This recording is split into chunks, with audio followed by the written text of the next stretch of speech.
नमस्कार, आप देख रहे हैं डीडी टुडे न्यूज और मैं हूं आपके साथ ज्योतिका। आइए रुक करते हैं खबर की ओर। युवती से मारपीट व अपहरण का मामला, रामपुर कारखाना थाना क्षेत्र से लाश बरामद।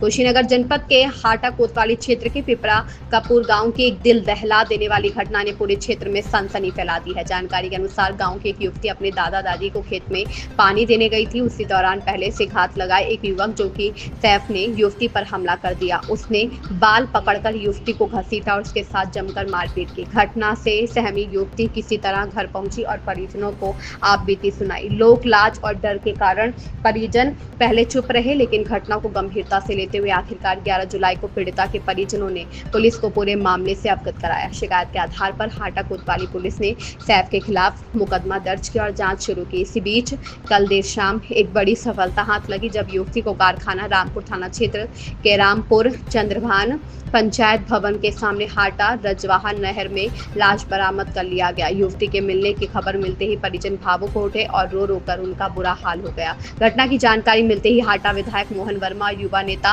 रामबच्चन सिंह ने पीड़िता के घर पहुंचकर परिवार से मुलाकात की और उन्हें हर संभव न्याय दिलाने का आश्वासन दिया। स्थानीय प्रशासन भी अब इस मामले में सख्ती से कार्रवाई करने की बात कह रहा है। पुलिस के अनुसार आरोपी की गिरफ्तारी कर ली गई है। वहीं क्षेत्र में कानून व्यवस्था बनाए रखने के लिए अतिरिक्त पुलिस बल की तैनाती भी की गई है। यह मामला न केवल एक अपराध की कहानी है बल्कि ग्रामीण समाज में फैली चुप्पी और डर को भी उजागर करता है। अब देखना यह होगा कि पीड़िता को समय पर न्याय मिलता है या नहीं।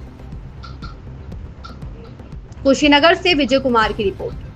क्या हुआ था? क्या मामला है? चुप रहिए आप लोग। पानी दे रहे अपनी दादी को, उधर से लेके आ रही थी। रास्ते में सैफ नाम का लड़का है, हाथ पकड़ के मेरी लड़की को मारा खूब। उसके बाद से लड़की मेरी वहाँ से दोनों लोग चली आई घर पे आई, बेहोश हुई। उसके बाद उठाया गया, पूछा गया तो पता चला लड़का मारा है। उसके बाद फिर लड़की घर से गई चौराहे पर से मेरी लड़की गायब हो गई। आप लोगों के द्वारा हाटा थाने में सूचना दी गई, तो फिर वहाँ के जो थानेदार हैं उनके द्वारा क्या आश्वासन दिया गया? हम लोग उनसे न्याय बोले, वो बोले न्याय मिलेगा, फिर भी वो लोग न्याय नहीं दिला पाए, लड़की को नहीं खोज पाए। 4 दिन के बाद लड़की हमारे वहाँ रामपुर कारखाने की तरफ ढूंढ कर मिला, तो ढूंढ कर फोन किए, मार के पानी फेंक दिए थे सब उसको। अब प्रशासन से क्या चाहती हैं आप? प्रशासन से यही हमको उम्मीद है, न्याय मिले, जान के बदला जानी चाहिए। क्या नाम आपका? प्रियंका शर्मा। वो जो लड़की थी 14-15 साल की थी, हमारे घर जो है समझिए 12 महीने दोनों टाइम दूध लेकर आती थी। मैं शुरू से ही आपको बता दे रहा हूँ। और बहुत ही अच्छी स्वभाव की लड़की थी। हम लोग समझिए एक अपनी बेटी होती है वो गैर की, लेकिन हम अपने बेटी से भी ज्यादा हम लोग उसको मानते थे। सारे हिंदू बिरादरी हम लोग जो है उस दिन हमको लड़की थी, हाटा से, हमारी दुकान है हाटा से, दुकान पर से घर आए तो रात कोई लड़की के दादा हमारे पास आए कि हमारी नतनी आपके घर आई है क्या? तो नहीं, आज तो दूध लाई नहीं है, आपके लड़के दूध नाती दूध भेजे थे। तो कहें क्या बात है, 11:30 रात की बात है। तो कह रहे हैं कि हमारी लड़की की नातनी जो है घर नहीं है, पता नहीं कहाँ गायब हो गई है। मैं खुलकर बताइए। तो कहे हम लोग खेत में जो है मियाँ बीवी पति पत्नी दोनों सुहानी कर रहे थे और 4:30-5 बजे करीब लेकर गई है पानी गुड़ हम लोग पीने के लिए। और पानी पी करके हम लोग मतलब दे करके वो अपने सहेली एक थी पासवान की लड़की, वो दोनों लोग साथ में आए और एक सैफ नाम का लड़का था, वो नहर पर ही है, जो पकड़ लिया उसको और उसको 3-4 तमाचा, जो हमको जानकारी नहीं बता रहा हूँ, 3-4 तमाचा उसको मारा। वो लड़की वहीं गिर गई। फिर दूसरी लड़की पूछी क्यों मार रहे हो? तो कह रहा भाग जाने तो तुमको ही मारेंगे। उसके बाद वो लड़की घर आई, जो पिटाई मार खाई तो घर आई। घर आने के बाद 10 मिनट 15 मिनट बाद वो अपने घर से निकली, ये चौराहे तक आई। चौराहे से वो लड़की गायब हो गई। उसके पिता मतलब दादा हमको यही बात बताए, हमको यही जानकारी है। आज उसका शव बरामद हुआ है क्या? नहीं, आज नहीं, कल शव उसका बना था। सुनिए अभी। उसके बाद 11:30 बजे जब हमारे घर गए तो मैंने कहा कि हमको सरे और देख लिए, तो कह पूरा सरे हम लोग घूम लिए, कहीं पता नहीं चल पा रहा है। फिर हम लोग सुबह उसके घर गए, तो घर गए तो मालूम हुआ कि नहीं, अभी नहीं आई है। तो हम लोग को डाउट हुआ भाई लड़की है कहाँ? कहा गया कि नहर में अपना जरा देख लीजिए। तो कह रहे कि सब खोज लिया गया, कहीं दिखाई नहीं जाएगा। उसके बाद कहना कि थाने पर घर वाले कहे कि हम लोग वो किए हैं दरखास्त का जो भी डाले हैं, तो अभी वहाँ से कोई कार्रवाई नहीं हुई है। तो मैं कहा ठीक है भाई, पब्लिक जो है जैसा पब्लिक समझे वो करे। उसके बाद कहना कि दूसरे दिन खोजबीन हुआ है। खोजबीन होने के बाद शाम को जो है 11 तारीख को, 10 का तारीख घटना, 11 तारीख को शाम को मालूम चला कि ये लड़का जो है सैफ को पुलिस वाले उठा कर ले गए, कुर्सी पे लेकर चले गए। थोड़ा संतोष हुआ, FIR हो गया, संतोष हुआ। उसके बाद कहना कि हम लोग फिर सुबह अपना सोने के उठे, उसका चले गए बिजनेस करने।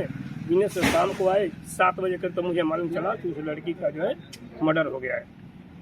कल रामपुर कारखाना खिलाफ मिली है, रामपुर कारखाना में। प्रशासन से क्या उम्मीद रखते हैं? प्रशासन से हम भी रखते हैं सर कि एकदम इंसाफ होना चाहिए, नहीं तो आगे चलकर माहौल इतना हिंदू मुसलमान के यहाँ खराब हो जाएगा कि समझे बांग्लादेश बनने में कोई देरी नहीं लगेगा।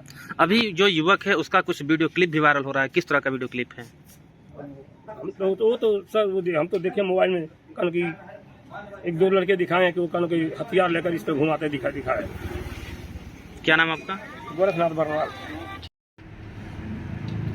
कपूर पिपरा में जो हिंदू बाला के साथ घटना हुई, यह घटना निंदनीय के साथ साथ बहुत बेशर्मी की घटना है। ऐसी घटनाएं किसी भी क्षेत्र में किसी जाति धर्म के साथ अगर होती है तो यह निंदनीय के साथ बहुत ही शर्मनाक घटना है। सूचना मिली, मैं जाकर के उस पीड़िता के माता से मिला, बातचीत हुई उनसे, उनको मैंने सांत्वना दिलाया। उसकी बहन थी, उसकी बुआ थी, उनकी माँ थी, उनके परिवार के चाची जोची, महिलाएं तमाम थी, पुरुष भी थे, गांव के लड़के भी थे, नौजवान भी थे। लोगों ने कहा उनकी मांग तो है, कोई भी मांग ऐसा ही होता है सर्वदा कि हमारे बेटी के साथ जैसा हुआ है वैसा ही उसके साथ हो। हमने उनको समझाया है कि कानून का देश है, ऐसा नहीं हो सकता, लेकिन जितना हो सकता है उतना मैं करूँगा। अगर जुर्मी पकड़े नहीं गए तो उनके घर पर बुलडोजर की भी कार्रवाई की जाएगी और जितनी भी सख्ती से सख्ती जोगी जी की सरकार है, जितनी भी सख्ती से निपटना होगा उनसे सख्ती के साथ निपटा जाएगा। कानून अपना काम आगे बढ़ चढ़ के करेगा, इसमें आपका कोई वो नहीं रहेगा। उनकी मां ने कहा हाथ जोड़ के, हमने भी उनका हाथ जोड़ के निवेदन किया, उनको आश्वासन दिया कि बहन जी आप निश्चिंत रहिए, हम लोग साथ में लगे हुए हैं, आपके बेटी को निश्चित ही न्याय मिलेगा। इस खबर में बस इतना ही। बने रहिए DD टुडे न्यूज के साथ।